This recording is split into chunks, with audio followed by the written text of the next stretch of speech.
all, welcome to my final year forum. To give context of my works throughout the years, I'll start at the very beginning. A-levels. I worked mostly with portraiture and landscapes, because who doesn't? Francis Bacon's work was a big source of inspiration for me at the time, as a part of me has always enjoyed art with a psychological twist. These are some things I carried forward with me into first year. I was drawn to the mix of realism and not realism, and I worked mostly with watercolours, acrylics, and ink, and experimenting with a lot of different materials and ways of working. I also tried to do larger scale works, which is something I didn't have the opportunity to do in A-levels. I also started to experiment with sculpture, and this is when I really started to hone in on themes surrounding identity and mental health in my work. First year provided an early experimentation with film, which was for me completely new at the time. It was never something I saw myself doing. Ironic as that is now pretty much all I do. In Real Life, We're Just in My Head was a short film based on mental health and trauma, and is the first video work I wrote and produced. The idea was that trauma, although a bleak, horrible, and ultimately isolating experience, is more widespread than we think. I got a few people to memorize a part of a 3-part poem, filmed them performing individually, and edited it together to show different people sharing the same monologue, the same experience. I actually wanted to get both men and women for this, but all the men I asked said no. So, first year continued in this manner, testing the waters, if you will. Right, on to second year. I continued testing said waters in second year as I was a little lost. I had no idea where to go next. I was mostly portraited and landscaped out, if you know what I mean. So, funny story, at the start of second year before the pandemic began and after some random tinkering with paintings and sculpture loosely based around themes of mental health, I was told by my tutor at the time that he felt as if he was meeting someone different every time he visited me at my studio because of how fragmented my practice was at the time. Well, he wasn't exactly wrong. Lol. But this was a great criticism as I started to be more dedicated to finding my language, which turned out to be quite literally writing. And film. This is when my writing started to take off. I've always had a love for it, be it poetry and stories, and bringing this back into my life and my work just felt right. I began playing around with different film ideas and writing experimental and abstract poems that I began to match with footage to complement and illustrate the written or spoken word. This one here, called Honest, was a poem I wrote about fears that are both personal and widespread. For example, the fear of losing loved ones as time inevitably sprints on. It is the first film that I did which used multiple camera angles for a single subject, and this would become a major turning point as it pushed me towards exploring this option in my future works, especially in third year. I also started to occasionally use footage from public archives in my work. It was around then that I began to be obsessed with the concept of time. TMI here. But this was because I was in a total dark place where time was passing away too quickly and too slowly at the same time. It was mental. So I channeled that confusion into my words and images on the screen. Note this down. It helped. Since then, making work that was personal to me became even more of a focus as I realized more than ever it could be an outlet. I could think through it, take control of it, and own it. I began a frenzy of writing poetry, spinning out one after the other. Some of them remain unfinished, yet to be revisited.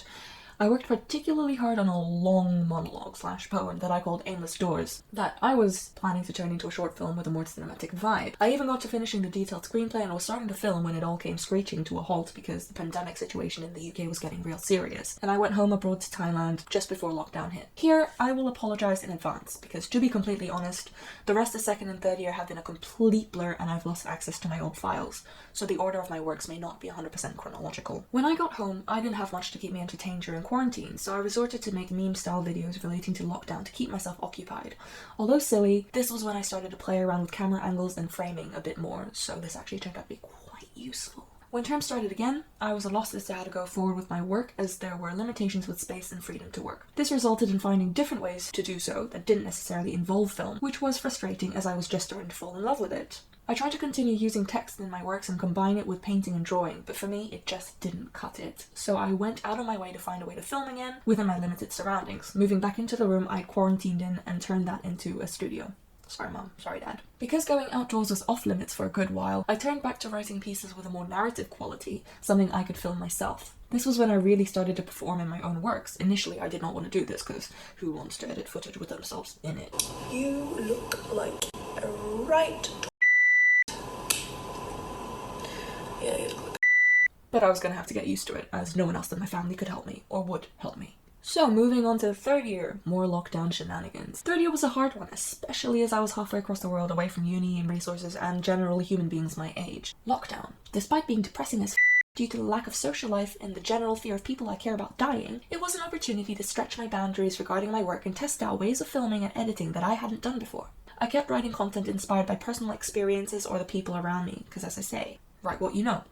I will make a quick note now that although it came with many setbacks, lockdown was an opportunity for me to reconnect with the animals I love the most.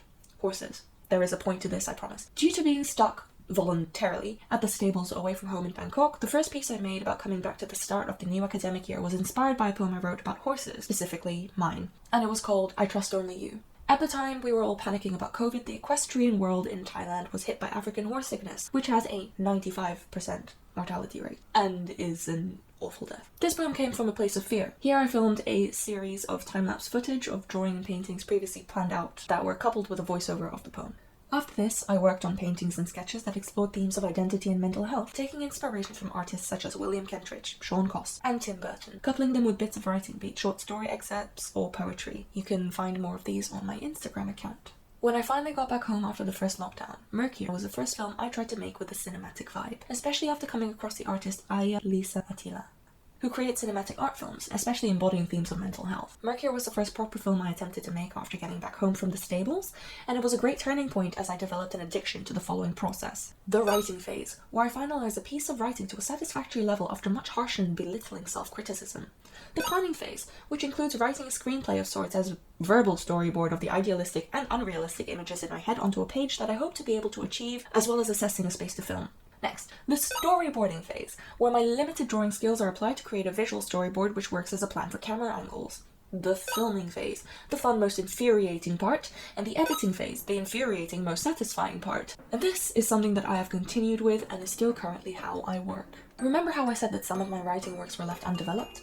I started a piece that I was going to call In Hiding, Hyde spelled Hyde like Jekyll and Hyde. This started out as a little rhyme that was then paired with this sketchbook drawing. From that, I wrote a poem that was going to go with this composition that you can currently hear in the background. However, this got put in the backseat due to too ambitious storyboarding for what was actually achievable in my situation, but it's something I'm hoping to be able to bring back this year. This being said, I thought at the time that since I've already written this, maybe I can still do something with the poem, and then maybe I should let loose and film more spontaneously. However, when I tried, it flopped. I discovered that I need a structure to do this. However, for your sake, I have salvaged some pretentious stills and plopped them here for you all to see. And yes, I know that is a lot of jewelry.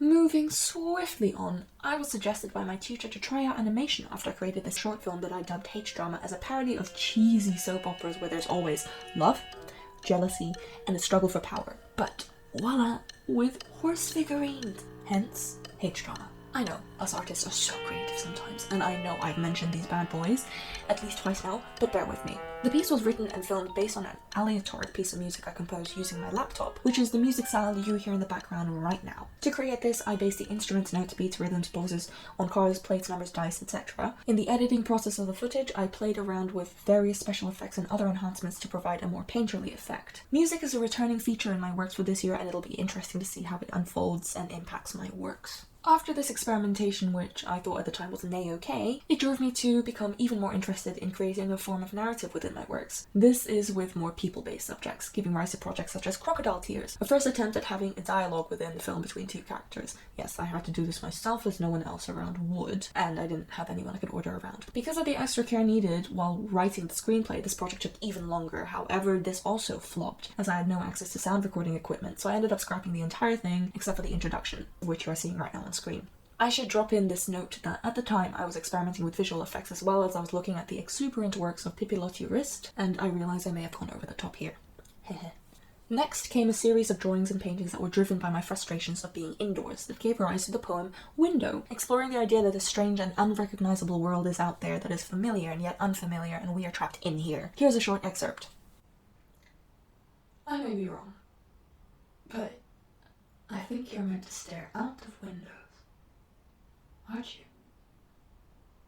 Because even when I don't want it to, it is with glee that this one traps me in its gaze. A reminder of where I am, its eyes cycling in constant change, and it warps and it shrinks and it grows. The blood landscape looks on, and there's a twist in my chest. Keep me safe in your heart, the knife said. It was this poem that became the umbrella for pretty much the rest of my works that year. William Kentridge's influence, along with the sketches I made for the poem, inspired this painting I made with coffee grounds with wall filler and acrylic paint, which in turn inspired a short story excerpt that I wrote to go along with it, which in turn drove me to create my first animation later on that year that you can see playing right now on screen, etc. Okay, trigger warning. References to suicide and mental health alert. Next, I figured I'd try to do a more performance style piece, which was basically performing a poem that I wrote called Dear Future Lover, which initially seems to come across as a character expressing their love for someone. So, love poem, but with a twist. Turns out, as the poem goes along, it becomes clearer and clearer that something is really off, and by the end it is revealed that the speaker is suicide personified and is begging the subject to come back to them. Dark. I'm sorry, but I guess most of my work is dark, so sorry more. Right. 4th year, where I am at now. Still lost. JK. From the crossover between 3rd and 4th year, I experimented further with painstaking frame-by-frame process of animation, drawing over photographs I've taken and developing a style of animation wherein which the characters are drawn quite simply, but with squiggles to give them a sense of movement. Up till now, my work has been quite standard in the way that film is generally portrayed, and I wanted to experiment with more abstract styles. So for my next project, which I still have to 100% finalize, I decided to incorporate dramatic monologue aspects, animation, and actual film. Dear Time, which is a 5-part monologue I actually started writing at the end of 3rd year, was based on a friend who lost someone that they loved, and this explores their grief and guilt. If you'd like to watch the whole thing, please do ask me for the link, as I'd love to hear feedback and other thoughts. Be warned, there are themes that may be triggering, such as loss. Here's a short snippet of the first part. After this, I wanted to try split screen and different ways of using footage. Coming back to Aya Lisa Attila, she commonly screened her projects on multiple screens simultaneously within the same space, as this is something I'd like to explore next. But baby steps. I brought back the poem I wrote in 3rd year, Window, and turned it into a short script for a dialogue between 2 characters, which again, I had to do both, as well as set up camera, check framing, blocking, blah blah blah. Yes, it was all very frustrating. In this work, I finally had access to a decent-ish recorder that allowed me to record slightly better audio. I tested out ways of presenting the footage side by side or layered on top of each other using both self-filmed and archival footage. Originally, I wanted to make this specifically about COVID and lockdown, however I've received comments in the past about illustrating some things too much, so I cut that part out, leaving it more open to interpretation as the script is also quite abstract. To conclude, to me, being able to bring stories to life via moving image speaks to me loud and clear and is something I am hoping to take with me beyond university. Anyways, thank you so much for listening, and I hope you enjoyed this presentation. Feedback, critique, general questions would be much appreciated. Slander to your heart's content. Thank you so much.